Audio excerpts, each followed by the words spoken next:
La noblesse de la boue. Chapitre 10. Rosette est la première levée. La nuit n'a pas été si mauvaise. Comme chaque matin, son premier travail est de distribuer paroles gentilles et caresses aux miaous et ronrons de ses matous affamés. 2 gamelles pleines disposées dehors, juste devant la porte d'entrée, devraient suffire à les apaiser. Rosette a décidé de ne pas se laisser submerger par les tracas qui justifient la présence de Dominique dans sa maison. À quoi servirait de se tourmenter en solitaire? La petite dénouera l'affaire sitôt l'arrivée des statues. Soucieuse de ne pas réveiller son invité, elle s'applique à agir en silence.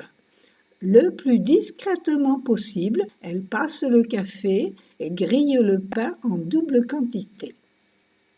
Comme au bon vieux temps, Rosette a disposé avec goût 2 bols identiques et leurs couverts sur la table de la cuisine.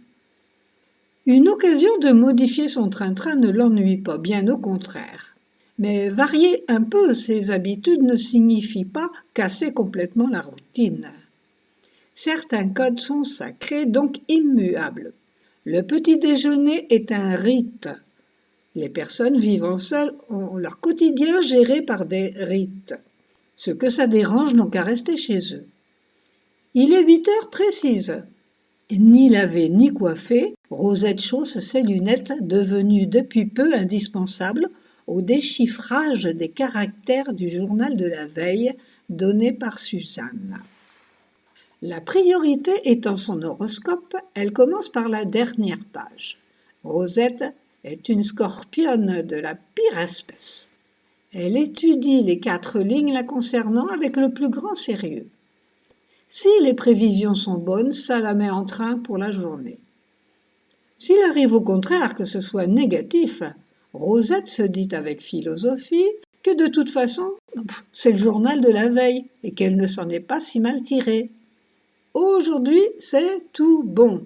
Rien ne viendra entraver les bonnes intentions de Pluton à son égard. Celle que les astres ont décidé de gâter affiche un sourire sans réserve. Rosette remonte la lecture de son journal à contresens. Elle se désintéresse des nouvelles sportives, même du tiercé. Elle remonte encore pour s'arrêter aux potins locaux. La famille David est une nouvelle fois à l'honneur. Photo à l'appui, s'il vous plaît. Rosette prend feu à la lecture des premières lignes. Sa rivalité ancienne jamais éteinte lui explose en plein visage. Le choc est incontrôlable. Elle avale de travers et manque de s'étouffer. Repoussant ses tartines beurrées et son café qui menace à présent de refroidir, elle se lève pour prendre pleinement conscience de l'information. Ses yeux pleurent, sa bouche rigole. Elle ne sait plus où mettre ses mains qui se promènent un peu partout. Serait-elle en train de perdre la tête? Madame nous a quittés. Le journal ne tarit pas d'éloges. Toutes les associations et les œuvres caritatives présidées par Madame partagent le chagrin de messieurs, père et fils. On peut se demander comment la terre tournera sans elle. Quel cinéma, se dit Rosette. Ils n'ont pas honte? Bon débarras. Les gens comme eux ne devraient pas exister. Il faudrait tous les pendre. Tout un discours assez peu charmant qui manifestement s'oppose aux louanges faites par le quotidien et que l'on réserve même, en règle générale, à ses pires ennemis. Toute frémissante, Rosette baigne dans un bonheur puéril et malsain. Sans aucune retenue, elle parle seule, chante, danse, virevolte, s'étonne même de ne pas sauter au plafond ou marcher sur les mains pour célébrer l'événement. Cette pain-bêche est morte, d'une de ces maladies foudroyantes que l'on ne nomme pas et qu'on n'a pas le temps de voir venir. Une maladie propre, noble, qui vous cisaille sur place et devrait d'ailleurs être réservée aux braves gens. C'est injuste. Elle en aurait bavé un peu, la marquise, que ça n'aurait pas déplu à Rosette. Tant pis, elle ne va pas chipoter. Le résultat est là, irréversible. Merci, petit Jésus du ciel. Merci, Pluton. Merci, la vie. Merci, la mort. Rosette gesticule tant et si bien que Dominique finit par se réveiller et se lever. Elle apparaît au milieu de la cuisine, vêtue de son déshabillé à croche-cœur qu'elle étraîne juste, car réservé à d'hypothétiques soirées tendresse. Le regard embrumé, l'esprit somnolent, un léger mal de tête lui rappelle son arrivée et se mêle à une fringale de nouveau-né. Rien de bien agréable. Elle n'arrive pas à fixer son attention. Ses souvenirs de la veille n'ont rien d'hilarant. Qu'a-t-il bien pu se passer durant la nuit? Un miracle? Une amnistie? Quel peut être l'objet de ce débordement? Regarde, petite, il y a une justice. Tu vois, aujourd'hui, je suis contente. Elle est morte. Et moi, je suis encore là. Et s'il me reste 15 jours à vivre, je vais les vivre sacrément mieux. Rosette mime chacun de ses propos afin de les illustrer et leur donner du poids. Dominique, qui n'est pas concerné par l'influence plutonienne, n'arrive pas à partager l'enthousiasme de son hôte. Elle comprend mal que l'on puisse se réjouir aussi ouvertement du malheur des autres. L'esprit encombré et l'humeur sombre, elle déjeune froid, sans attendre d'en être priée. Elle voit mal ce qui pourrait illuminer sa journée. Dominique, par nature soucieuse de ne pas décevoir, pense au tout pain et est plutôt mal à l'aise. Elle a dû fuir son travail sans prévenir personne. Il n'est pas dans ses habitudes d'agir ainsi. Elle les imagine chercher, s'inquiéter, puis condamner une telle attitude. Sans doute que l'imagination trop chaude de Jeanne Rive trouvera la solution de l'énigme dans les résidus de son bol de thé. Peut-être fera-t-elle même le lien avec les affaires criminelles.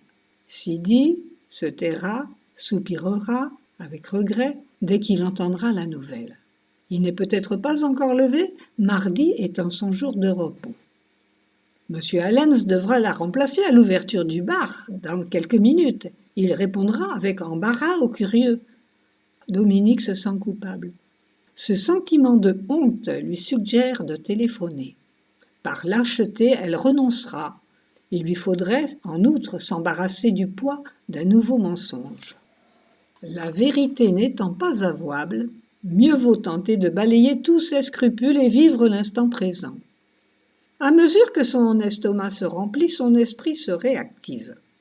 Ses souvenirs reviennent par flash, la ramenant à son affaire et ne portent pas à réjouissance. C'est même un fiasco complet. La jeune femme ne demande pas mieux que de se laisser gagner par la bonne humeur de Rosette. Une telle euphorie a d'ailleurs dû être prévue pour deux. C'est trop pour Rosette seule, qui visiblement déborde de bonheur. En bout de table, elle reprend son souffle, épuisée, comme après un fou rire. Dominique n'osera pas demander quel lien unit Rosette à ces personnes dans le journal. Elle préfère glisser doucement dans l'intimité de son hôtesse, comme pour mieux s'y installer.